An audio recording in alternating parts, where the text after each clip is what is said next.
আরে দেখো দেখো, এই গরিব হালকাটাকে আজকের যুগেও এই পুরানো টেম্পু চালাচ্ছে রে। এর সামর্থ্য তো শুধু এটাই। এই গরিব হাল আমার গাড়ি থেকে দূরে থাক। কোথাও তোর চোখে আমার এই নতুন গাড়িটা নোংরা হয় না যায়।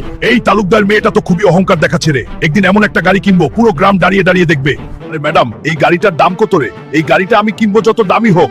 খুবই দারুণ গাড়ি রে। হাল্ক, এটা টেসলা গাড়ি, দাম 40 কোটি টাকা। বাংলাদেশে এখনো কেউ এই গাড়ি কেনেনি। তোর এই গাড়ি কেনার ক্ষমতা নেই। তুই গিয়ে তোর পুরানো রিক্সা চালা রে, এখানে থেকে বের হয়ে যা। ম্যাডাম, হয়তো আমার টেসলা কেনার ক্ষমতা নেই, কিন্তু মনে রাখিস একদিন আমি শুধু তোর শোরুমই না, তোকেও কিনে নেব রে। আমাকে যে কোনো ভাবে টেসলা গাড়ি কিনতেই হবে, আর ওই তালুকদারের মেয়ের অপমানের বদলা নিতেই হবে। ও আমার সাথে মজা করেছিল, কিন্তু টেসলা কিনতে লাগবে 40 কোটি টাকা রে। আমি কথা থেকে এত টাকা আনবো রে? শোনো সবাই, যে দুই সিংহওয়ালা সামরিকে হারাতে পারবে সে পাবে 800 কোটি টাকা। ওকে তো আমি তুলোয় মিশিয়ে দেব। এই গ্রামে কি কোনো পুরুষ আছে যে দুই সিংহওয়ালা সামুরাইকে হারাতে পারে?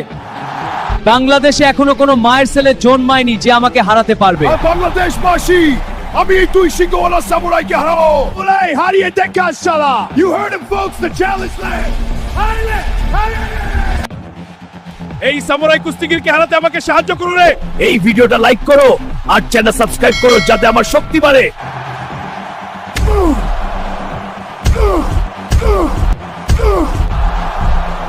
হালকা দুই সিংহওয়ালা সামুরাই কুস্তিগিরকে হারিয়ে দিয়েছে। আরে ম্যাডাম, সামর্থ্যের কথা বলেছিলে না? এই নাও 800 কোটি টাকা, আর এই শোরুম থেকে বের হয়ে যা। আমি এই শোরুমটাই কিনে নিয়েছি।